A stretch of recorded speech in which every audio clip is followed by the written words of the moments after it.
있습니다. 여러분도 부활할 것입니다. 부활의 신앙이 여러분과 함께 하기를 주의 이름으로 축원합니다. 축원합니다. 부활의 신앙은 뭘까요? 부활의 신앙은 우리가 나중에 저 하나님 나라 간다 이 정도가 아니라 이 땅에 살아가면서 부활의 주님을 믿고 어떤 악조건에서도 어떤 상황에서도 그것을 극복하고 살아가는 것, 그게 부활의 신앙입니다. 여러분, 이 땅에 가장 큰 문제가 뭡니까? 가장 큰 고통의 문제가 뭡니까? 아니, 절대로 해결되지 않는 문제가 뭡니까?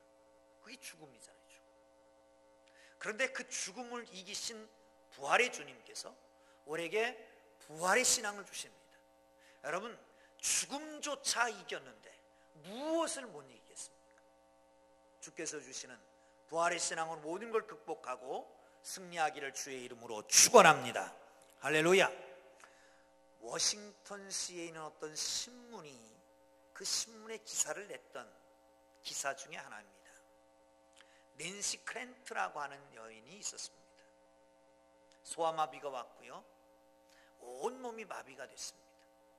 움직일 수 있는 게 아무것도 없습니다. 할 수 있는 것은 말하는 것, 듣는 것 정도. 그런데 죽을래야 죽을 수도 없습니다. 왜냐하면 딸아이가 하나 있기 때문에. 아무리 생각해도 살 길이 없는 거예요. 근데 발가락 하나가 움직인다라고 하는 것을 알게 됐습니다. 그리고 전화국에 전화를 했습니다. 나를 전화 교환수로 사용해달라고.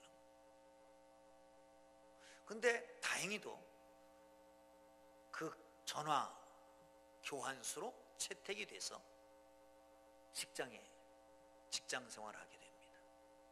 16년간을 직장 생활을 하고, 그리고 딸도 대학에 보내고, 그리고 나서 은퇴를 하게 됩니다. 은퇴하는 자리에서 한 기자가 물었습니다. 당신은 어떻게 그렇게 어려운 환경 가운데서 승리하며 살 수 있었습니까? 그녀가 이런 말을 했다고 합니다. 나의 하나님, 참 좋으신 나의 하나님. 그게 전부였습니다. 그 어려운 상황 속에서도 부활하신 주님을 만났고, 그가 부활하신 참 좋으신 하나님이 그에게 힘이 됐고 능력이 됐고 어떤 환경도 극복할 수 있었던 것입니다. 사랑하는 성도 여러분, 예수님께서 온 인류의 죄, 우리 모두의 죄, 여러분과 저의 죄를 지시고 십자가에 달려 돌아가시고 사흘 만에 그 죽음의 권세를 깨치시고 부활하셨습니다. 사랑하는 성도 여러분, 그래서 우리는 그 부활하신 주님을 기억하며 이 자리에서 예배하는 것입니다. 여러분, 기독교 신앙은 부활에 기초합니다. 부활이 역사적인 사실이라고 하는 것에 기초하고 있습니다. 여러분, 예수를 믿는다라고 하는 것은 예수님이 십자가를 믿는 것이고 예수님의 부활을 믿는 것입니다. 예수님이 부활하셨다라고 하는 사실은 예수님의 부활로 끝나는 게 아니라 첫 열매가 되셨고 우리도 부활할 것이라고 하는 것입니다. 우리가 부활한다라고 하는 것은 먼 미래의 일이 아니라 오늘 이 시간 할 수 있습니다. 여러분, 그렇다면 예수님이 부활하셨고 그 부활하신다고 하는 사실을 믿는다고 한다면 우리의 인생이 어떻게 가야 맞습니까? 어떤 인생을 살아야 맞습니까? 부활하신 주님을 믿는다고 하면서, 부활신앙을 갖는다고 하면서, 부활하는 그 믿음 신앙생활을 한다고 하면서도 아직도 죽음의 권세에서 이기지 못하고 어둠에 쌓여 있지는 않습니까? 사랑하는 성도 여러분, 살아계신 주님, 부활의 주님을 기억하시고 부활의 주님과 함께 승리하기를 주의 이름으로 축원합니다. 할렐루야. 여러분, 예수님의 제자들은 예수님이 부활하셨다라고 하는 소식을 듣고도 지금 8회째 되는 날입니다. 부활 후 8회째 되는 날이에요. 거기에 모여서 고민하고 걱정하고 두려워하고 있습니다. 그런데 거기 예수님이 오셨습니다. 그리고 예수님이 그 제자들에게, 그 두려워하는 제자들에게 선물을 주고 가셨습니다. 그 선물이 뭘까요? 아니, 그 선물은 바로 오늘 이 시간에도 우리에게 주시고자 하는 것인 줄 믿으시기를 축원합니다. 할렐루야. 26절 보겠습니다. 시작. 다시 두 분이 안 읽어. 시작. 여드레를 지나서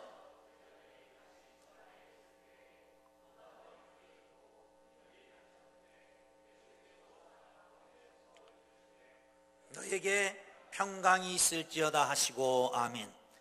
문들이 닫혔고. 그런데 사실은 예수님 편에서 보니까 닫혔다라고 표현했을 텐데, 제자들의 편에서 보면 닫았을 겁니다.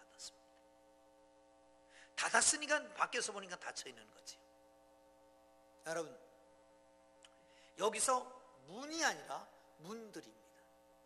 문이란 문은 다 닫은 겁니다. 이중상중으로 꽉꽉 걸어 잠근 겁니다. 아니, 문들만 닫은 게 아니라 그들의 마음도 닫고 영적인 눈도 닫혀 있는, 그래서 두려워서 벌벌 떨고 있는 것입니다. 사랑하는 성도 여러분, 그런데 예수님께서 부활하신 몸으로 그곳에 나타나셨습니다. 그곳에 문들이 닫혔어요. 아무도 들어올 것 같지 않아요. 그런데 그곳에 오신 겁니다. 사랑하는 성도 여러분, 부활하신 주님은 우리의 이성을 초월해서 어디든지 오실 수 있는 것을 믿으시기를 축원합니다. 할렐루야. 여러분 마음이 문이 닫혀 있는 여러분 마음속에도 오늘 이 시간에 우리 주님께서 임하시기를 주님의 이름으로 축원합니다. 할렐루야. 그리고 그들에게 말씀하십니다. 너에게 평안이 있을지어다. 이 평강이 여러분 속에 있기를 주님의 이름으로 축원합니다. 축원합니다. 그런데 9절에도 평안이 있을지어다 그랬는데 오늘 26절에도 또 평안이 있을지어다 그렇게 말씀합니다. 바울은 그 서신을 쓸 때마다 맨 앞에 은혜와 평강이 너에게 있을지어다 이렇게 말씀하잖아요. 이 평강이라고 하는 것은 이스라엘 사람들, 히브리 사람들의 그냥 상투적인 인사입니다. 만나는 사람마다 샬롬, 샬롬 그렇게 하는 거예요. 우리나라의 사람들도 만나면 어떻게 해요? 안녕하십니까?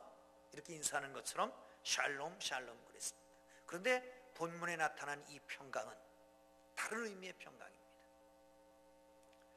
존 더럼이라고 하는 신학자는 여기서 샬롬이란 우리를 둘러싼 모든 삶의 마당, 모든 인간관계 속에서 총체적으로 궁극적으로 경험될 수 있는 모든 충만하고 온전한 은혜의 상태다라고 말합니다.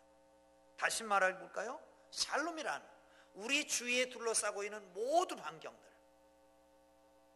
인간관계들, 여기서 총체적으로 아주 전체적으로 온전하고 충만한 상태, 그것이 평강이라는 거예요.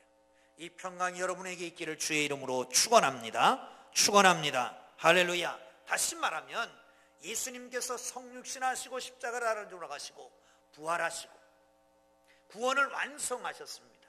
이 구원이라고 하는 것은 우리가 말하는 영적인 구원만이 아니라 육체적인 구원, 삶의 구원, 생활의 구원까지도 다 총체적으로 말하는 것입니다. 이 샬롬의 평강이 여러분에게 있기를 주의 이름으로 축원합니다.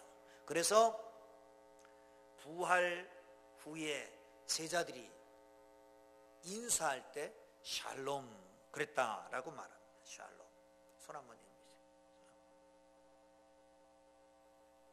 옆에 사람 보고 샬롬. 다시 샬롬. 만날 때마다 샬롬 하시길 바랍니다. 샬롬. 주의 평강이 여러분에게 있기를 주님의 이름으로 축원합니다. 축원합니다. 여러분, 제자들이 두려워했던 것처럼 여러분 이 성전 안에 있으면서도 두려워합니까? 정말 정말 두렵습니다. 정말 두렵습니다. 고등학생들은 입시 때문에 두렵고, 대학생들은 취업 때문에 불안하고, 대기업에 있는 사원들은 명퇴 때문에 두렵고, 미혼 성남 선녀들은 결혼 때문에 두렵고, 결혼한 신혼부부는 아이 출산에 대한 두려움이 있고, 아이를 둔 부모들은 양육에 대한 두려움이 있고, 주님은 이미 우리의 임박한 모든 두려움을 해결하신 걸 믿으시기를 축원합니다. 그런데 이 모든 두려움 중에 최고의 두려움이 죽음에 대한 공포입니다. 죽음에 대한 공포. 제자들이 문을 꼭꼭 걸어 잠그고 있었던 이유는 뭘까요? 나도 죽을 것 같다. 우리는 예수님을 따라다니는 제자들인데, 예수님을 붙잡아서 십자가에 못 박았는데 그 다음 차례는 누구냐? 사실 그랬잖아요. 사실. 그래서 야고보를 못 배우고 베드로를 못 뵈려고 붙잡아 넣고, 이런 두려움 때문에 문을 꼭꼭 걸어 잠그고 있는 거예요. 근데 예수님께서는 예루살렘에 오는 과정에서 제자들이 두려워합니다. 왜? 3번씩이나 내가 십자가에 달려 죽을 것이다, 부활할 것이다 계속 하시니까 한 마가의 다락방에 들어가서 앉은 다음에 그들에게 이렇게 말씀합니다. 두려워하지 마라. 하나님의 믿으니 또 나를 믿어라. 내 아버지 집에는 거할 곳이 많도다. 내가 너희를 위해 처소를 예배하는 것이 허락하는 건데, 처소 예배하면 다시 와서 너희를 나 있는 곳으로 영접하여 너희도 나 있는 곳에 있게 하리라. 요한복음 14장 1절 2절 3절 말씀입니다. 그리고 말씀합니다. 나는 길이요 진리요 생명이니 나로 말미암지 않고는 아버지께로 올 자가 없다. 쭉 넘어가서 27절에 보면 평안을 너에게 끼치노니 곧 나의 평안을 너에게 주노라. 내가 너에게 주는 것은 세상이 주는 것과 같지 아니하니 너는 마음에 근심하지도 말고 두려워하지도 말라. 할렐루야, 할렐루야. 그리고 그렇게 당부하신 주님께서 돌아가셨잖아요. 바로 그게 며칠 전의 얘기입니다. 또 두려워하고 있습니다. 찾아가시면서 말씀하십니다. 두려워하지 마라, 두려워하지 마라. 내가 너에게 평강을 주노라. 사랑하는 성도 여러분, 이 평강이 여러분 속에 있기를 주님의 이름으로 축원합니다. 축원합니다. 27절 보겠습니다. 시작. 도마에게 이르시되 내 손가락을 이 내밀어 내 손을 보고 내 손을 내밀어 내 옆구리에 넣어보라. 그리하여 믿음 없는 자가 되지 말고 믿는 자가 되어라. 아멘. 여러분, 의심이라고 하는 것은 모든 것을 잃어버립니다. 의심하는 순간 잃어버리는 거예요. 남편이 아내를 의심하면 그 순간 아내를 잃어버리는 겁니다. 아내가 남편을 의심하는 순간 남편을 잃어버리는 겁니다. 여러분, 사탄이, 마귀가 아담과 하와에게 하나님을 의심하게 만듭니다. 말씀을 의심하잖아요. 너 정말 선악을 알게 하는 나무 열매를 먹지 말라고 했냐? 의심을 집어넣는 거예요. 아니, 그냥 믿으면 되지 뭘. 그래서 하나님을 배신하고 죄를 짓게 된 거잖아요. 가룟 유다가 예수님을 의심합니다. 정말 이분이 나라를 구원할 구세주냐? 의심하다가 예수님을 팔게 됩니다. 교회 안에 서로 간에 의심이 생기면 교회가 시험됩니다. 부부간에 의심이 생기면 정신적 질환이 빠지게 됩니다. 이혼을 하게 됩니다. 물건을 파는 사람을 의심하면 살 게 아무것도 없습니다. 특별히 음식점을 의심하면 먹을 게 하나도 없어집니다. 굶어 죽는 거예요. 사랑하는 성도 여러분, 의심은 이렇게 모든 것을 파괴합니다. 믿어야 합니다. 믿음을 갖게 되기를 주님의 이름으로 축원합니다. 그리고 제자들에게 찾아오셨습니다. 그런데 거기에 도마가 없었어요. 제자들이 야, 예수님이 부활하셨어. 쓸데없는 소리 하지 마라. 내가 예수님의 손에 못자국을 만져보고 옆구리에 창자국에 손을 대보고 그리고 정말 예수님을 내가 믿겠다. 의심 많은 도마. 여드레 후에 예수님이 찾아오셨습니다. 그리고 말씀하십니다. 너에게 평강이 있을지어다. 도마야, 손 내밀어서 내 손바닥 좀 만져봐라. 내 옆구리 좀 만져봐라. 그리고 의심하지 말고 믿는 자가 되라. 예수님 보는 순간 손가락을 넣어볼 수가 없었습니다. 왜? 분명하기 때문에. 그래서 고백합니다. 나의 주요 나의 하나님이십니다. 그리고 이 도마는 어떻게 되는 줄 아십니까? 나중에 인도에 가서 복음을 증거하다가 사지가 찢어지는 그런 순교를 당합니다. 인도에서는 도마 교회라고 하는 교회가 생기게 됩니다. 나의 주 나의 하나님, 도마의 신앙 고백을 듣기를 원하셨습니다. 그리고 말씀합니다. 내가 보는 거로 믿느냐? 그러나 보지 않고 믿는 자가 더욱 복되도다. 할렐루야, 할렐루야. 사랑하는 성도 여러분, 예수 그리스도를 믿는, 부활의 주님을 믿는, 나의 주요 나의 하나님이라고 믿는 하나님의 사람들 되기를 주의 이름으로 축원합니다. 할렐루야. 공처가를 애처가로 훈련시키는 기독교 가정 세미나가 있었습니다. 그래서 처음에 들어가자마자 첫날 첫 시간에 강사가 먼저 그들이 진정 예수를 믿나 하는 것을 테스트해 보려고 이렇게 물었습니다. 예수님이 부활하셨다는 사실을 믿는 사람은 오른손을 들어보십시오. 그리고 믿지 않는 사람은 손을 들지 마십시오. 다 들었습니다. 근데 한 사람이 안 들고 있습니다. 그래서 옆에 이상하게 생각해서 찾아가서 물었습니다. 보아하니 집사님 같은데 집사님이 예수 안 믿으십니까? 그랬더니 이 남자가 그러더래요. 글쎄요, 제가 오늘 나오는데 우리 마누라가 남자들이 하는 짓 따라하지 말라고, 남자들이 하는 짓은 다 헛된 일이니까 절대 따라하지 말라고, 그래서 손을 안 올렸대요. 그런데 옆에 보니까 한 사람 올렸다 내렸다 올렸다 내렸다 그러더니 전화하는 사람이 있더래. 그래서 아니 당신은 예수 안 믿으냐고, 부활의 주님 안 믿느냐고 그랬더니 글쎄요, 제가 아침마다 나올 때마다 우리 만화님의 지시를 받고 나오는데 오늘 아침에 나올 때는 구체적인 지시가 없었어요. 내가 너무 늦잠을 자느라고 그냥 왔습니다. 제가 전화해 볼 테니까 조금만 기다리시라고. 사랑하는 성도 여러분, 정말 믿는 게 무엇입니까? 믿음은 힘으로 되는 게 아니고 능력으로 되는 게 아닙니다. 믿음은 우리에게 난 것이 아니라 하나님의 선물입니다.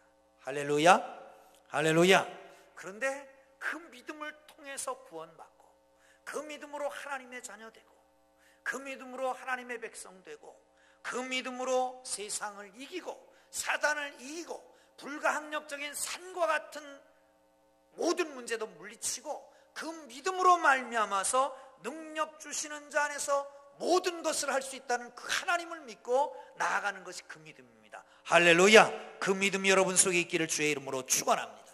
믿음은 고정되어 있는 게 아니라 자라는 것입니다.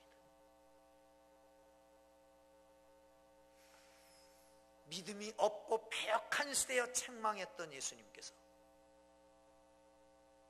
나의 믿음 없는 것을 도와주셔서 했던 그 아버지 때문에 그 아들을 고쳐주잖아요. 도마는 우리 함께 가자, 예수님이 죽는 데까지 같이 가다 라고 했던 결단을 했던 사람입니다. 그런데 지금 와서 예수님이 그에게 은혜를 주십니다. 예수님이 찾아오시니까 고백을 합니다. 주는 그리스도시요 하나님의 아들입니다. 당신은 바로 하나님입니다라고 고백하는 겁니다. 사랑하는 성도 여러분, 연약한 믿음이 강해지고 적은 믿음이 커지고 확신을 갖는 믿음의 사람들이 되기를 주의 이름으로 축원합니다. 축원합니다. 이 부활 한 주간이 또 지나갑니다. 금년에도 이렇게 지나가면 안 되잖아요. 정말 부활의 주님을 확실하게 믿는 하나님의 사람들 되기를 주의 이름으로 축원합니다. 할렐루야. 22절 보겠습니다. 시작. 다시 시작.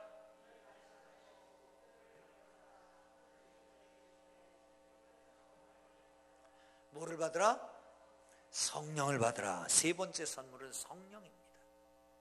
사랑하는 성도 여러분, 성령을 왜 받아야 합니까?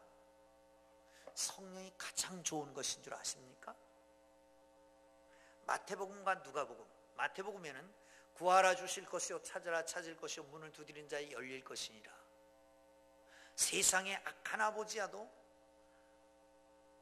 아들에게 좋은 것을 줄 알거든. 하물며 하늘에 계신 아버지께서 구하는 자에게 좋은 것을 주지 아니하시겠느냐. 그래 똑같은 말씀이 어디에도 있어요? 누가복음에도 있어요.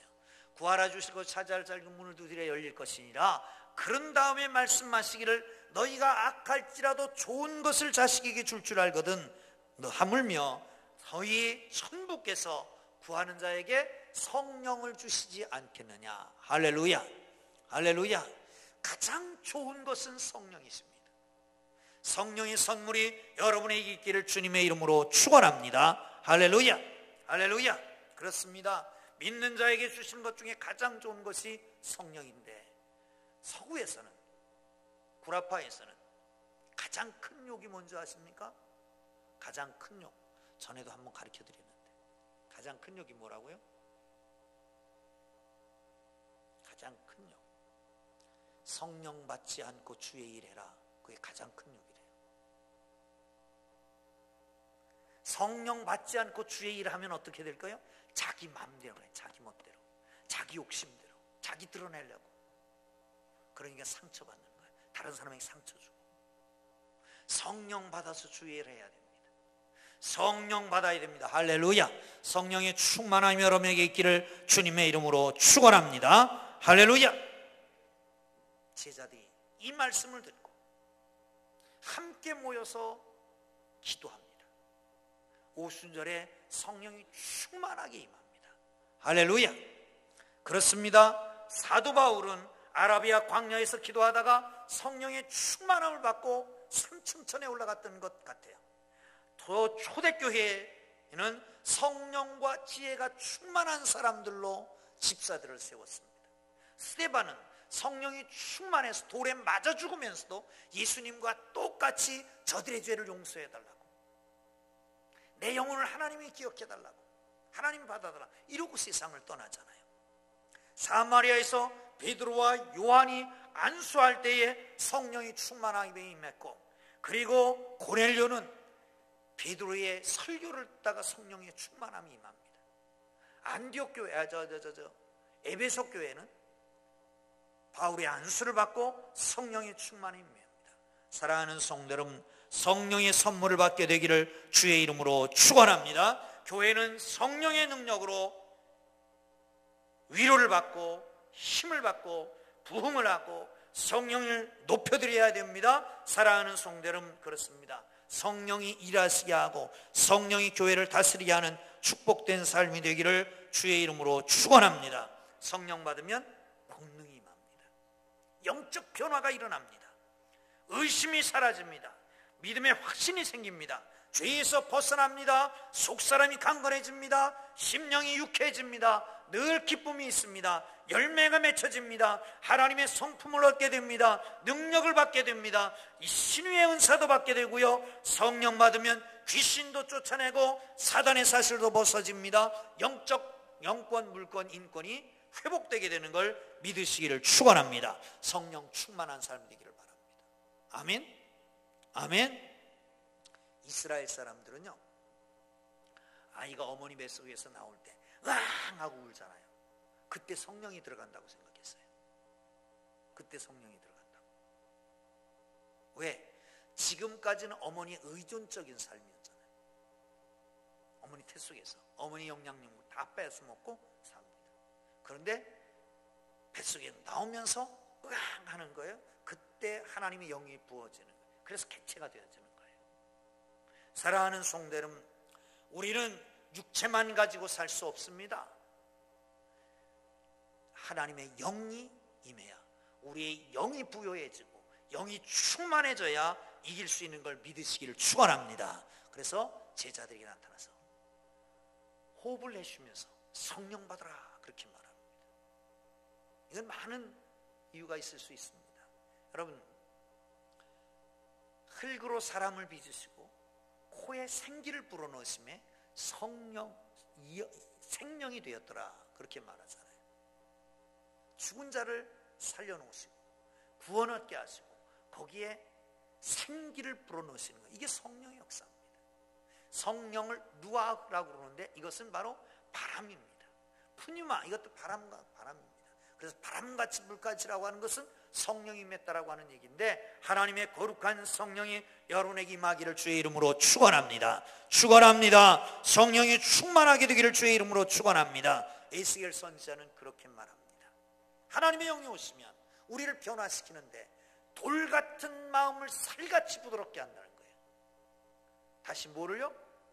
돌 같은 마음을 살같이 부드럽게 한다는 거예요. 여러분, 그 옥토 같은 마음에 하나님의 말씀이 뿌려지고 하나님의 거룩한 역사가 나타나는 걸 믿으시기를 축원합니다. 축원합니다. 할렐루야. 부활하신 주님이 주신 선물, 첫째 뭐예요? 평강. 예수 믿으면서 어등거리고 다니지 마세요. 어등거린다는 게 무슨 말인지 알죠? 그냥 오만상 찌푸리고 다니지 마세요. 예수 믿으면 평강을 주셨는데 왜 인상 쓰고 다녀? 한번 웃어보세요. 한번 웃으세요. 시작. 억지로 다 웃으니까 좋네. 이렇게 펴졌잖아요. 여러분, 주님이 주셨습니다. 뭘 주셨어요? 평강을 주셨어요. 세상이 빼앗아가지 않은 그 평강이. 두 번째는 믿음을 주셨어요. 믿음. 의심치 마세요. 사람도 의심하지 말고요, 하나님도 의심하지 말고요, 그냥 믿어요. 믿어. 아멘. 할렐루야. 자, 그리고 마지막은 뭘 주셨다고요? 성령을 주셨다고요. 우리는 이미 성령을 받은 사람이에요. 예수를 주로 고백하는 사람마다 성령께서 역사하셨으니까. 그러나 충만해서 성령의 열매가 맺혀지기를 주의 이름으로 축원합니다. 축원합니다. 할렐루야.